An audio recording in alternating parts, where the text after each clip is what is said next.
శ్రీకృష్ణుడు అవతారం చాలించడానికి సమయం దగ్గర పడడంతో యముడు ద్వారక చేరుకున్నాడు.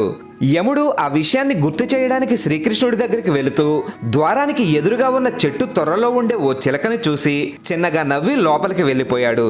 ఇదంతా దూరం నుండి గమనిస్తున్న గరుత్మంతుడు ప్రాణభయంతో భయపడుతున్న చిలక దగ్గరికి వెళ్ళి భయపడొద్దని అభయమిచ్చి 7 సముద్రాల అవతల ఉన్న ఓ చెట్టు తొర్రలో ఆ చిలకని విడిచిపెట్టి ద్వారకకి తిరిగి వచ్చాడు.